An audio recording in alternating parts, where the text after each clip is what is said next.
رضوانہ کی طبیعت آج بالکل ٹھیک لگ رہی تھی۔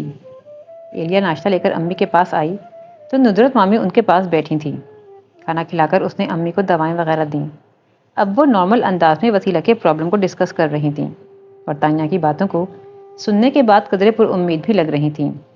مامی نے ان کی تانیہ سے فون پر بات کروائی تھی، جس کے بعد وہ اور بھی مطمئن ہو گئی تھیں۔ مومن نے ہی رات ہسپتال سے واپس آ کر تانیہ سے بات کی تھی کہ رضوانہ آنٹی کی تسلی کی خاطر وہ اس معاملے کو بہت عام اور معمولی نوعیت کا بتائے گی۔ تانیہ خود بھی خاصی سمجھدار تھی، اس نے رضوانہ آنٹی کی خوب تسلی کروا دی تھی۔ ایلیا انہیں دوائیں دے کر واپس کچن میں آئی تو مومن وہاں کھڑا کف کے بٹن بند کر رہا تھا۔ رات کی باتوں کے نئے نئے احساس نے ایلیا کے قدم صرف جھجک سے نہیں روکے تھے، بلکہ ان میں ایک خوشگواریت اور ایک ناقابل بیان سی اپنائیت بھی تھی۔ وہ مومن کی طرف مکمل دیکھ ہی نہیں پائی اور چولہے کی طرف بڑھ گئی۔ اسے مومن کو ناشتہ دینا تھا، لیکن دماغ بالکل غیر حاضر ہو چکا تھا۔ وہ چولہے کے نزدیک آ کر رکی ضرور تھی، لیکن دھیان کا خانہ بالکل بلینک تھا۔ اسے چولہا جلا کر مومن کے لیے چائے گرم کرنی تھی، لیکن وہ وہاں کھڑی خالی خالی نظروں سے کیتلی کو دیکھ رہی تھی۔ اسے کیا کرنا تھا کچھ یاد نہیں آ رہا تھا۔ مومن کچھ دیر تو ساکت کھڑی ایلیا کو دیکھتا رہا، لیکن پھر سمجھنے میں بس تھوڑا وقت لگا اور اس کے ہونٹوں پر مسکراہٹ آئی۔ ایلیا کی اس کی جانب پشت تھی اور منہ کیتلی کی طرف تھا۔ وہ چند قدم آگے آتے بالکل اس کی بیک پر آیا اور ایک ہاتھ سائڈ سے آگے لے جاتے چولہا آن کر دیا۔ ایلیا ایک دم چونک کر پری ہوئی اور بلا وجہ ادھر ادھر ہاتھ مارنے لگی۔ دماغ ابھی بھی حاضر نہیں لگ رہا تھا۔ اسے اب چائے کا کپ اور چھلنی نکالنا تھی، لیکن اس نے ہاتھ میں پلیٹ اٹھا لی تھی۔ مومن نے دونوں لب دانتوں میں دبا کر ہنسی روکی اور خود ہی کپ اور چھلنی بھی سیدھے کیے اور اپنے لیے چائے ڈالی۔ ایلیا سامنے سلیب کو دیکھتے ہاتھ میں ہنوز پلیٹ لیے کھڑی تھی۔ مومن نے چائے کا کپ اٹھایا اور اس کے نزدیک آتے چہرہ اس کے کان کے قریب کیا۔ میں چائے کے ساتھ پلیٹ نہیں، پراٹھا کھایا کرتا ہوں، اور وہ شاید ہاٹ پاٹ میں ہوگا۔ وہ اسے یاد دلاتا چھوٹی ٹیبل کے قریب جا بیٹھا اور ایلیا شرمندہ سی مسکرا دی۔ ہتھیلی تصور میں نہیں بلکہ حقیقتاً ماتھے پر ماری، جس پر مومن کو اور بھی ہنسی آئی۔ ایلیا نے ہاٹ پاٹ اس کے سامنے لا کر رکھ دیا۔ انڈا بنا دوں؟ نہیں، بس مکھن اور شہد۔ اس نے خود ہی اٹھا کر اپنے قریب کر لیے۔ ایلیا واپس پلٹنے لگی جب مومن نے کڑائی پکڑ کر روکا۔ بیٹھو۔ جی۔ وہ فوراً ہی کسی معمول کی طرح سامنے کرسی پر ٹک گئی، ہاتھ البتہ چھڑا لیا۔ ناشتہ کر لیا ہے؟ مومن نے پوچھا تو اس نے سر نفی میں ہلایا۔ مومن نے مسکرا کر اپنے پہلے نوالے کو دیکھا اور تھوڑا سا آگے ہوتے ہاتھ ایلیا کے منہ کے قریب کیا۔ ایلیا نے حیرت سے دیکھا، لیکن پھر آگے بڑھ کر لے بھی لیا۔ جاؤ اپنی چائے لے آؤ، مل کر ناشتہ کرتے ہیں۔ لیکن وہ گھڑی دیکھنے کی کوشش کر رہی تھی، جیسے یاد دلانا چاہتی ہو کہ وہ لیٹ ہو رہا ہے۔ منہ سے البتہ کہا نہیں گیا۔ کیا لیکن؟ جاؤ چائے لے آؤ، آج سے ہم اکٹھے کھایا کریں گے۔ جی وہ میں چائے نہیں پیتی، اس نے اپنی مجبوری بتائی اور مومن بری طرح حیران ہوا۔ اسے واقعی نہیں پتا تھا۔ بڑی بد ذوق ہو، کمال ہے، چائے کیوں نہیں پیتی؟ بس پتہ نہیں، بچپن سے کبھی نہیں پی، تو اب پیا کرو، بہت مزے کی ہوتی ہے۔ مومن نے مسکرا کر اپنا کپ اس کے آگے کھسکایا اور ایلیا، جو بڑی دیر سے خود کو جیسے کسی مشکل میں گھرا محسوس کر رہی تھی، ایک دم مسکرا دی۔ مومن کی ہلکی پھلکی باتیں خود بخود رات کے اثر کو دوستی کے رنگ میں ڈھال رہی تھیں، اور وہ اتنی دیر سے ساکن دماغ لیے ان لمحوں کی خوبصورتی کو خود اپنے ہاتھوں غارت کر رہی تھی۔ اگرچہ یہ بھی محبت کی گہرائی تھی۔ جتنی شدت سے ہم کسی کو اپنے اندر محسوس کرتے ہیں، سامنا ہونے پر وہی ہمیں پتھر کا بنا دیتا ہے۔ لیکن مومن مرد تھا، اپنے کہے کا مان رکھنے والا مرد۔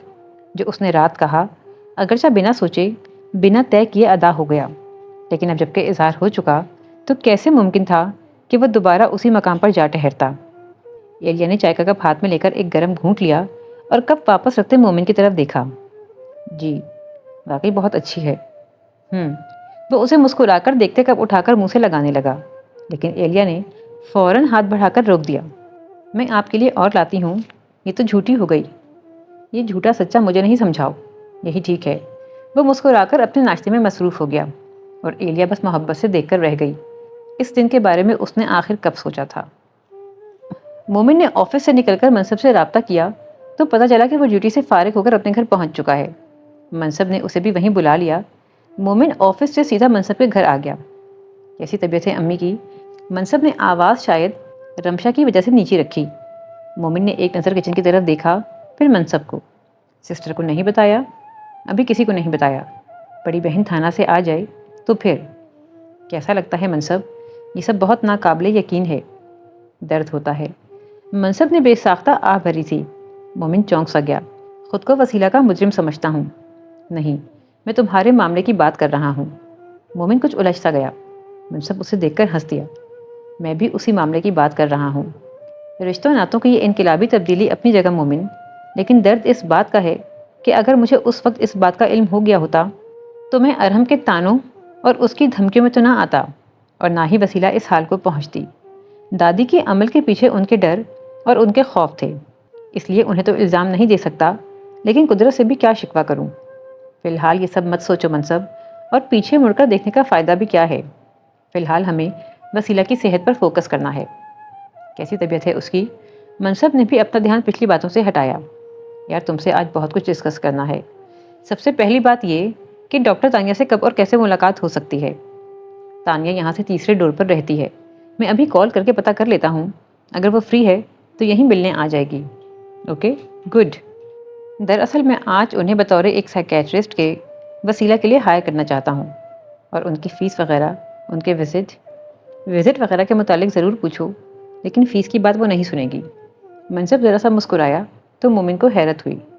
کیوں؟ بھائی میں آلریڈی اسے ہائر کر چکا ہوں اور یہی سب کہا ہے، لیکن وہ فیس وغیرہ نہیں لے گی۔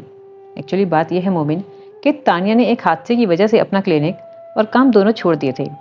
اس کی تفصیل میں پھر کسی وقت سناؤں گا، لیکن یہاں میاں دم میں باوجود ہم سب کے فورس کرنے کے وہ دوبارہ کلینک کھولنے پر تیار نہیں ہوئی۔ البتہ اب وسیلہ کی بیماری کے بعد جب میں نے اس سے باقاعدہ اس کے علاج کے لیے فیور مانگی تو تانیہ نے اسے میری دوستی کی خاطر ایک چیلنج سمجھتے ہوئے قبول کر لیا ہے، اور اگر اس کی کوششوں سے وسیلہ مکمل صحتیاب ہو جاتی ہے تو نہ صرف اس کا اعتماد بحال ہوگا بلکہ وہ اپنا کلینک بھی دوبارہ کھول لے گی۔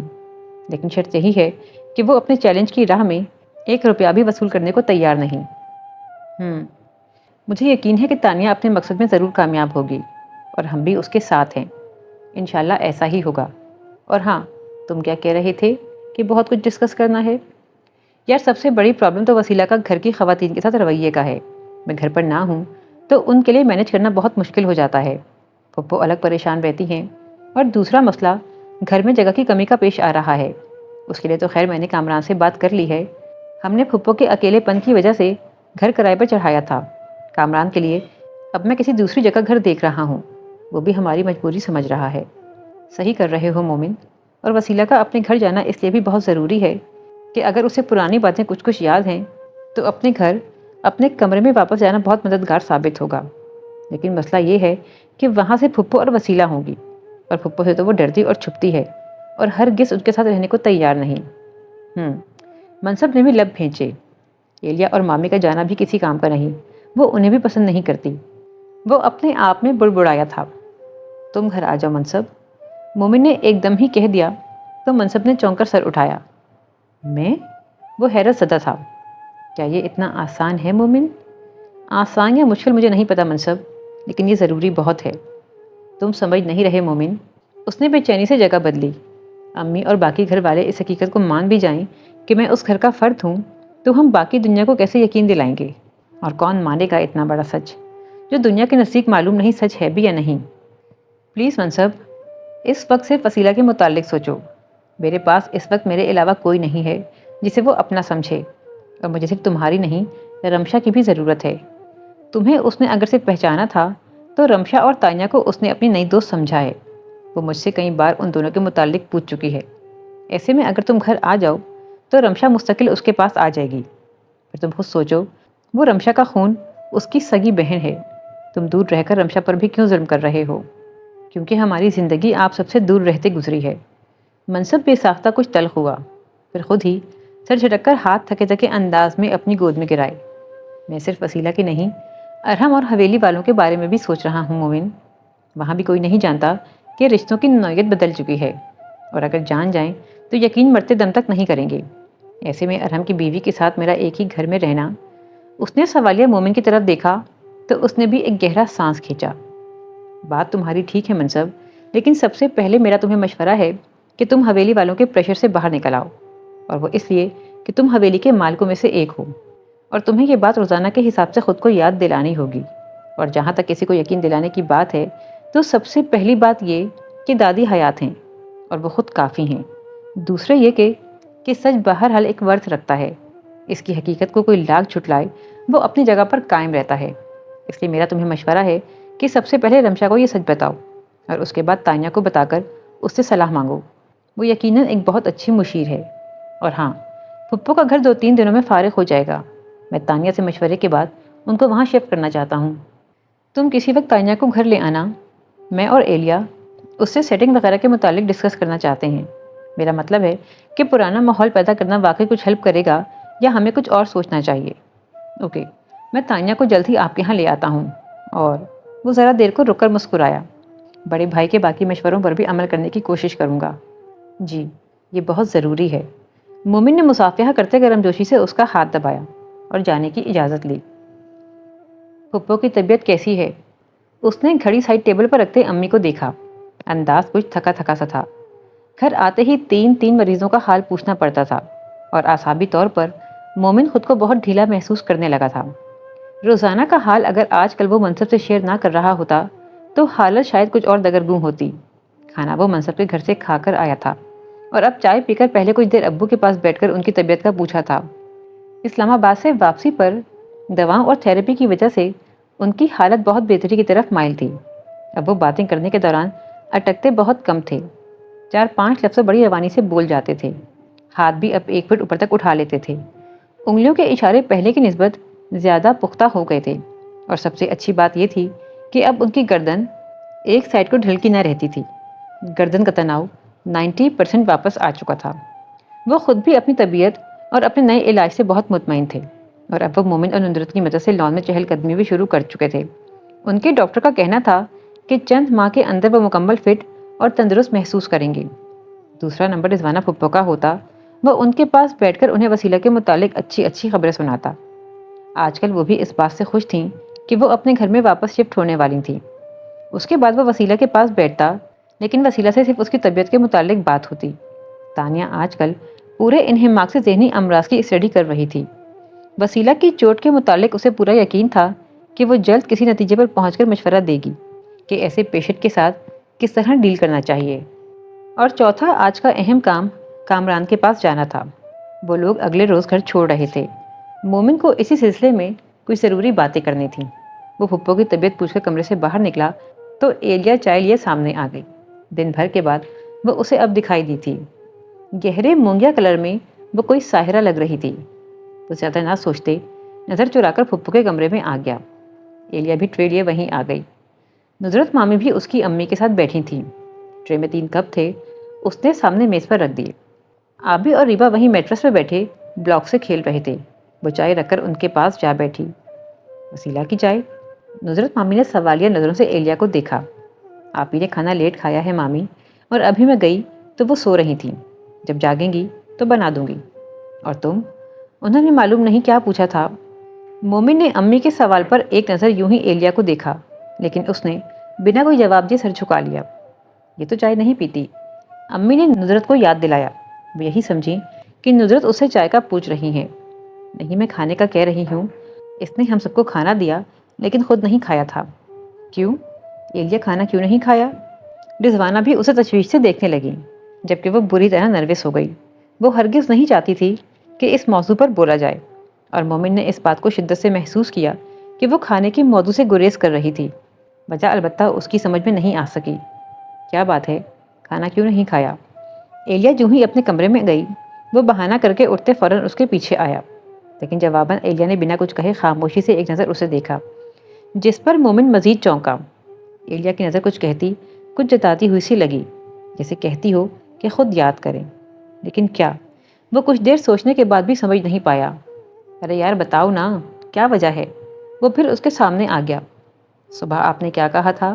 اس نے الٹا اسی سے پوچھ لیا۔ صبح؟ وہ سوچ میں پڑ گیا۔ ناشتے کے ٹائم کچن میں؟ وہ نیچے دیکھے گئی۔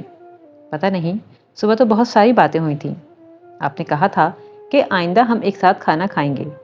اس نے جھکے سر کے ساتھ یاد دلایا تو مومن نے نچلا لب بے ساختہ دانتوں تلے دبایا۔ وہ تو منصب کے گھر سے کھانا کھا کر آیا تھا۔ سوری یار، منصب نے روک لیا تھا کھانے پر۔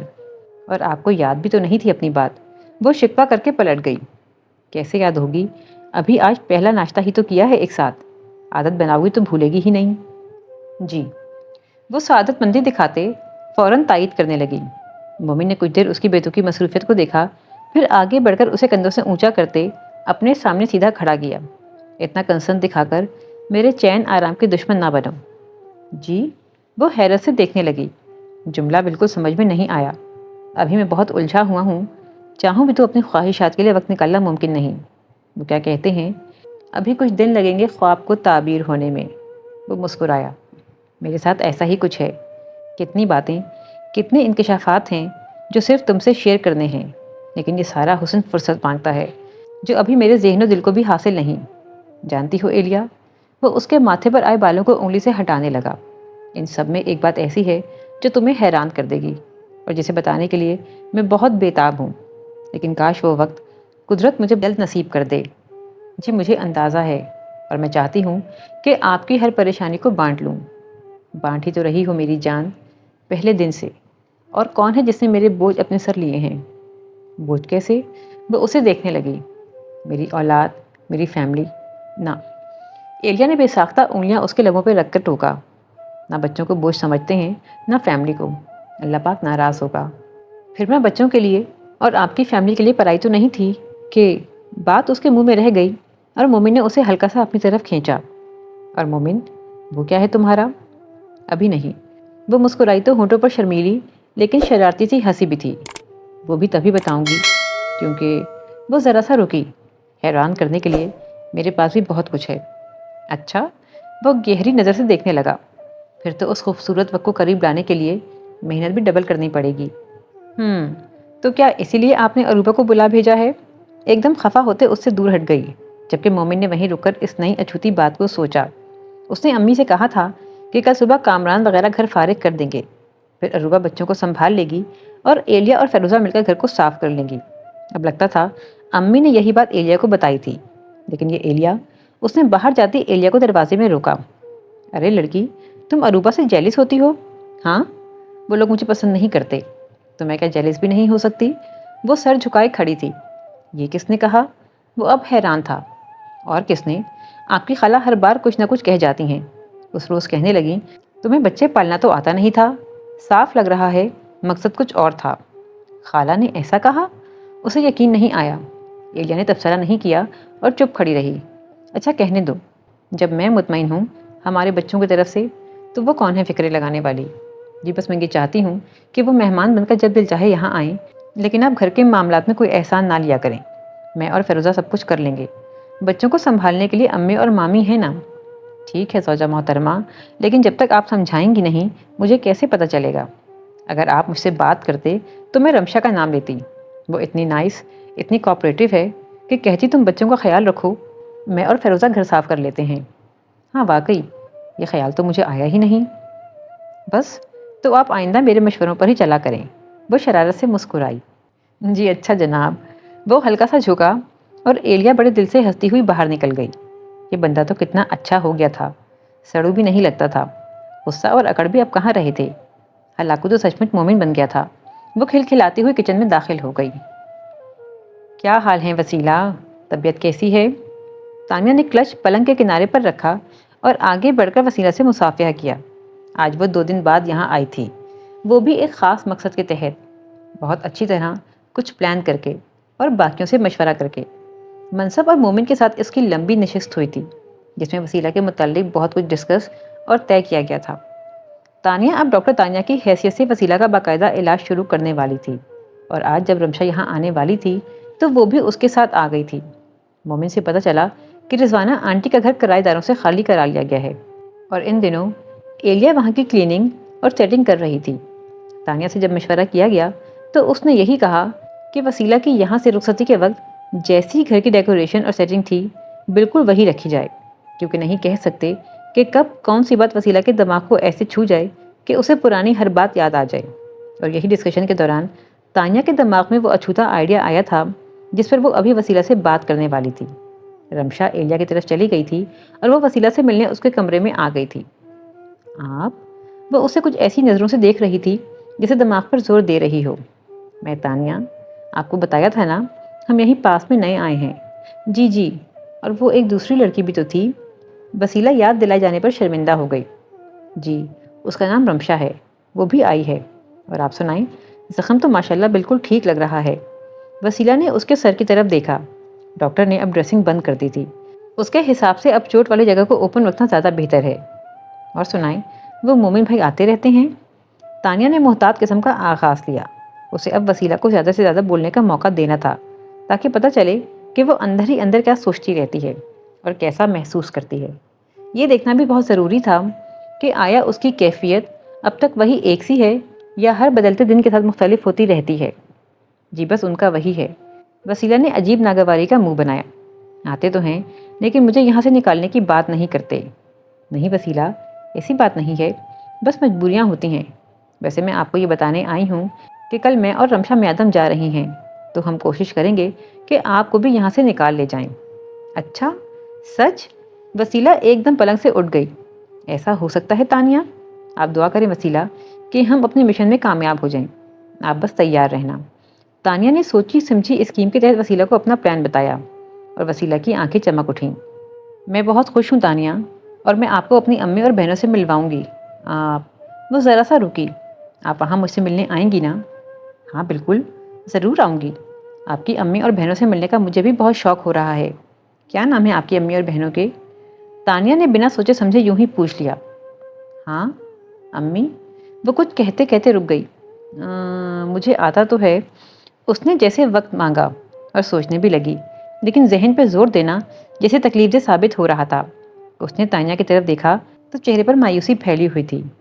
شاید میں بھول رہی ہوں، اور بہنوں کے نام؟ وہ پھر سوچنے لگی اور اس بار چہرہ ہاتھوں میں دیے رونے ہی لگ گئی۔ مجھے ان سب کے نام کیوں بھول گئے؟ ارے کوئی بات نہیں وسیلہ، آپ آج کل دوائیں لے رہی ہیں نا، تو حالت ایسی ہی نیند اور سکون والی ہو جاتی ہے۔ ایسے میں یہ نارمل ہے، اٹس اوکے۔ تانیہ نے فوراً دل میں ارادہ کیا کہ اب وہ ایسے حساس سوال ہرگز نہیں پوچھے گی۔ اسے اب وسیلہ سے معمول کی عام گفتگو کرنی تھی جس سے وہ اچھا اور بہتر محسوس کر سکے۔ میں منصب کو کال کرتی ہوں، انہوں نے ہمیں لینے آنا ہے۔ منصب؟ وسیلہ نے زیر لب دہرایا تو تانیہ نے موبائل اٹھاتے چونک کر وسیلہ کو دیکھا۔ وہ ایک بار پھر اپنے ذہن پر زور دے رہی تھی۔ وہ جو اس دن وردی میں آئے تھے، مومن بھائی کے دوست؟ تانیہ نے یاد دلانے کی کوشش کی تو وسیلہ کو بھی یاد آ گیا اور مسکرا کر سر ہلا دیا۔ وہ رمشا کے بھائی بھی ہیں نا؟ تانیہ نے مزید بتایا۔ تو وہ نہیں جائیں گے میادم؟ وہ؟ تانیہ نے جیسے سوچنے کا وقت لیا۔ ارے نہیں، یہاں تو وہ کسی کام سے آئے ہوئے تھے۔ وہ تو میادم پولیس اسٹیشن میں انسپیکٹر ہیں، شاید وہیں ہمیں لے کر جائیں۔ میں بہت خوش ہوں میادم جانے کے لیے۔ وہ بچوں کی طرح نہ صرف فوراً چہکی بلکہ خوشی سے اس کی پلکیں بھی بھیگ گئی تھیں۔ تانیہ کا دل موم کی طرح پگھلا اور وسیلہ کی مکمل صحت یابی کے لیے ڈھیروں دعائیں نکلیں۔ اور اس وقت تانیہ کو حقیقتاً اپنی کامیابی سے کہیں زیادہ وسیلہ کے مستقبل کی فکر لاحق ہوئی تھی۔ وہ معصوم پری سی لڑکی خود بھی نہیں جانتی تھی کہ وہ کتنی اذیت جھیل رہی تھی، اور نہ جانے اس حال کو پہنچتے کتنا کچھ اور بھی سہ چکی تھی۔ مومن گھر میں داخل ہوا تو ہر طرف عجیب سی گہما گہمی نظر آئی۔ اپنے کمرے میں داخل ہوا تو سامنا رمشا سے ہوا۔ وہ ریبا کو اٹھائے یہاں وہاں ٹہل رہی تھی۔ مومن الٹے قدموں باہر نکلا، وسیلہ کی طرف آیا تو وہاں تانیہ کو بیٹھے دیکھا۔ امی کے کمرے میں پھپھو اور امی آبی کو سنبھالے ہوئے تھیں۔ نہیں دکھائی دی تھی تو وہ آنکھوں کی ٹھنڈک اور دل کا قرار۔ وہ بابا کو سلام کر کے کچھ دیر ان سے بات چیت کر کے باہر نکلا اور درمیانی دروازے سے پھپھو کے گھر میں داخل ہوا۔ کامران وغیرہ پچھلے روز ہی گھر خالی کر کے جا چکے تھے۔ پوش تک دھلا ہوا گیلا فرش بتاتا تھا کہ بیگم صاحبہ جی جان سے کام میں لگی ہیں۔ پچھلی رات وہ کہہ رہی تھی کہ فیروزہ کے ساتھ مل کر صفائی کرے گی۔ وہ محتاط انداز میں چلتا اندر داخل ہوا۔ بڑا کمرہ بھی صاف ستھرا دکھائی دے رہا تھا۔ اس نے کچن میں جھانکا، کوئی دکھائی نہیں دیا۔ باری باری تینوں کمرے دیکھے، وہ بھی خالی ملے۔ واش روم بھی کھلے ہوئے تھے۔ پتہ نہیں وہ دونوں کہیں نظر کیوں نہیں آ رہی تھیں۔ وہ اب کچھ پریشان ہونے لگا تھا۔ پھپھو کے گھر کا ایک ہی سامنے کا صحن اور پورچ تھا، باقی سب بلڈنگ ایریا تھا۔ وہ آخری کمرے سے نکل کر واپس جانے والا تھا جب کھٹکے کی آواز پر چونکا۔ کمرے کے دائیں ہاتھ کونے میں اسٹور روم تھا۔ آواز وہاں سے آئی تھی۔ اس نے سکون کا سانس لیا۔ دونوں یقیناً وہیں گھسی تھیں۔ وہ اسٹور روم کے دروازے میں آیا۔ کمرے میں اندھیرا سا تھا۔ اس نے حیرت سے اندر جھانکا۔ ایلیا، تم ہو یہاں؟ آپ؟ نیم تاریکی میں ایلیا کی گھبرائی ہوئی سی آواز سنائی دی۔ وہ پورا اندر داخل ہو گیا۔ باہر سے جتنی روشنی آ رہی تھی اسی میں نظر آیا کہ ایلیا وہاں اکیلی کھڑی تھی۔ تم اکیلی ہو یہاں؟ وہ قریب آیا۔ اور فیروزہ کہاں ہے؟ جی وہ 12 بجے گھر چلی گئی تھی، اس نے اپنے بچوں کے لیے کھانا بنانا تھا، کہہ رہی تھی 3 بجے تک واپس آ جائے گی۔ تو یار تم بھی گھر آ جاتی، اکیلی کیا کر رہی ہو؟ وہ ہم نے سارا گھر صاف کیا تو بہت سارا فالتو سامان یہاں اسٹور روم میں رکھنے کا تھا، میں یہاں آئی تو دیکھا بلب فیوز ہے، میں نے سوچا فیروزہ کے آنے سے پہلے بلب لگا لوں۔ اس نے ہاتھ میں پکڑا بلب سامنے کیا۔ ممی نے دیکھا کہ ایک اونچا لیکن قدرے کمزور سا اسٹول بھی دیوار کے ساتھ لگا ہوا تھا اور جس پر یقیناً وہ اب چڑھنے والی تھی۔ اکیلے میں کوئی الٹا سیدھا کام مت کیا کرو، لاؤ ادھر دو۔ اس نے ہاتھ آگے کیا تو ایلیا نے بلب مومن کی طرف بڑھایا۔ اور تم تو گیلی بھی ہو۔ مومن کے ابرو تن گئے۔ ایلیا کی آستین سے پانی ٹپک رہا تھا۔ اس نے نیچے دیکھا، پاؤں میں جوتے بھی نہیں تھے۔ پاگل ہو ایلیا؟ وہ اسے غصے سے دیکھ رہا تھا۔ تم اس بھیگے ہولیے میں بجلی کا کام کرنے والی تھی؟ کرنٹ لگ سکتا ہے۔ پھر یہ ہلتا جلتا اسٹول، اگر تم اس سے گر جاتی، چیخ مارتی تو آواز بھی کوئی نہیں سن سکتا۔ حد ہے لاپرواہی کی۔ وہ بلب کو بستروں کے اونچے ڈھیر پر پھینک کر غصے سے باہر نکل گیا اور ایلیا کو مدت بعد وہ مومن یاد آیا جو اس کی الٹی سیدھی حرکتوں پر بری طرح چڑ جایا کرتا تھا۔ وہ سخت پشیمان ہوئی۔ مومن تو پھر سے بدل گیا تھا۔ وہ تو سمجھ رہی تھی حالات بدل رہے ہیں، خیالات بدل رہے ہیں، زندگی نہ جانے کیا سے کیا ہونے والی ہے، اور یہ کیا ہو گیا تھا۔ مومن تو پرانی ایلیا کو دیکھ کر پھر سے مایوس ہو گیا۔ وہ بہت ہی ڈرتے ڈرتے اسٹور روم سے باہر نکلی۔ مومن دونوں ہاتھ کمر پہ رکھے پیٹھ موڑے کھڑا تھا۔ سوری۔ اس کے منہ سے بڑی دقت کے ساتھ فوری طور پر بس یہی نکل سکا۔ اب غصے بھرے مومن کے سامنے اور کہا بھی کیا جا سکتا تھا۔ اسے رہ رہ کر اپنے سارے پرانے کرتوت یاد آ رہے تھے جنہوں نے ہمیشہ ہی مومن کو اتنا تپایا تھا کہ وہ اس کی صورت تک دیکھنے کو تیار نہیں ہوتا تھا۔ سوری، وہ کہتے ہوئے پلٹا تو لہجہ انتہا کا تلخ تھا۔ بس ایلیا، صرف سوری؟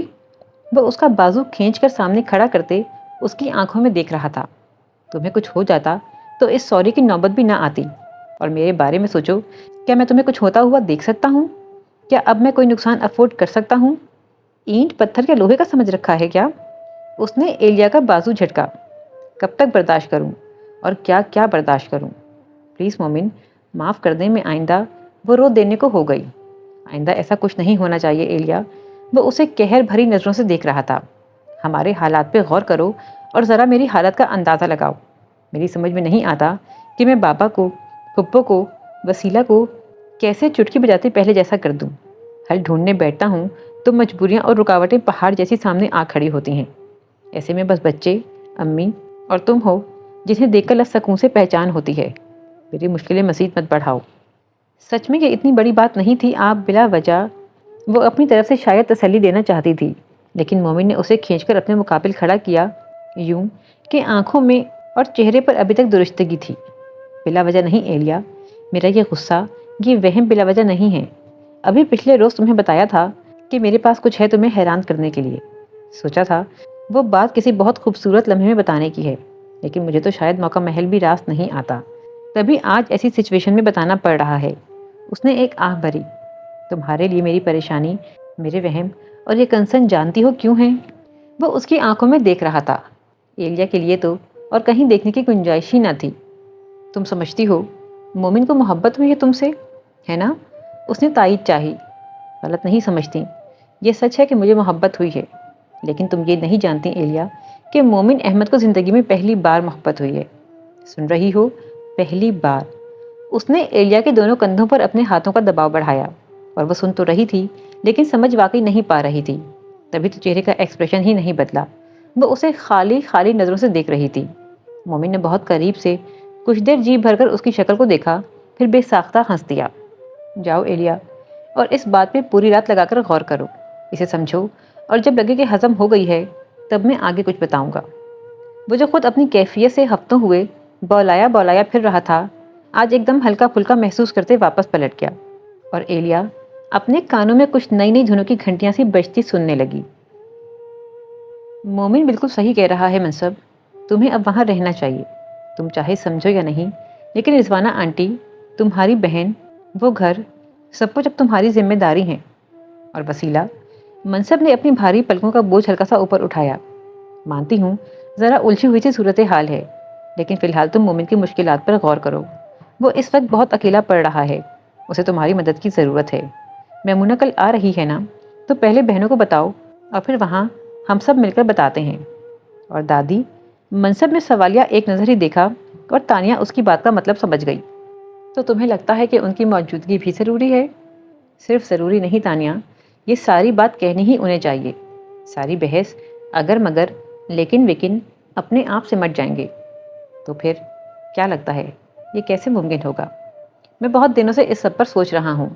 دادی وہاں حویلی میں ویسے بھی بڑا مشکل وقت کاٹ رہی ہیں۔ میں میمونہ اور انیس سے کہتا ہوں کہ وہ آنے سے پہلے دادی کو لینے حویلی جائیں، اور اگر وہ نہ آنے دیں تو ایس آئی شفقت کی مدد دی جائے۔ میمونہ دادی کو سمجھائے کہ وہ خود پولیس میں بیان دیں کہ وہ اپنی بیمار پوتی سے ملنے جانا چاہتی ہیں اور انہیں جانے نہیں دیا جا رہا۔ ان کے خلاف تو ویسے بھی رپورٹ درج ہے، ادھر وسیلہ کے بیان کا سب کو انتظار ہے۔ میں اس سارے معاملے کو خود دیکھ کر دادی کو بلواتا ہوں اور پھر جانے بھی نہیں دوں گا۔ وہ یہی رہیں گی ہمارے پاس۔ یہ تو اور بھی اچھا ہے۔ ارے تم لوگ اٹھو بھی، ہم لیٹ ہو رہے ہیں، وہاں سب ہمارا انتظار کر رہے ہوں گے۔ رمشا کچھ شور ڈالتی ہوئی اندر داخل ہوئی تو وہ دونوں بھی چونکے۔ ہاں بالکل، شام تو ہونے والی ہے اور یہی ٹائم طے ہوا تھا۔ تانیہ بھی اٹھ کھڑی ہوئی، پھر منصب کو دیکھا۔ تم وردی پہن لو، یاد ہے نا وہ سب؟ ہاں سب یاد ہے، اور باقی باتیں راستے میں دہرا لیں گے۔ منصب بھی اجرت میں اٹھا۔ بس اب دعا ہے کہ اس سب کا اچھا اثر پڑے اور شاید اسے کچھ یاد آ جائے۔ تانیہ کا لہجہ معلوم نہیں کیوں لیکن منصب کو کچھ بجھا بجھا سا لگا۔ تم کچھ مایوسی لگ رہی ہو۔ منصب اسے بغور دیکھتے وہیں رک گیا۔ اس لیے کہ یہ کوششیں ایک ہیلا ضرور ہیں منصب، لیکن مجھے وسیلہ کی ذہنی حالت ابھی اتنی اسٹیبل نہیں لگتی۔ شاید یہ سب اتنا آسان نہیں ہے، لیکن خیر، ہم نے ہمت نہیں ہارنی۔ ہاں، اور فی الحال ہمیں بس یہی یاد رکھنے کی ضرورت ہے کہ ہمت نہیں ہارنی۔ اور مجھے لگتا ہے تم وسیلہ کی ذہنی حالت سے زیادہ اپنی ذمہ داری کے حوالے سے نروس ہو۔ منصب نے صاف گوئی سے تجزیہ کیا، جس پر تانیہ شرمندہ سی ہنس پڑی، کیونکہ بات بھی یہی تھی۔ اسے یہ چیلنج اپنی اہلیت کے حساب سے بہت بڑا لگ رہا تھا، لیکن بہرحال وہ اللہ پاک کی ذات سے مایوس نہ تھی۔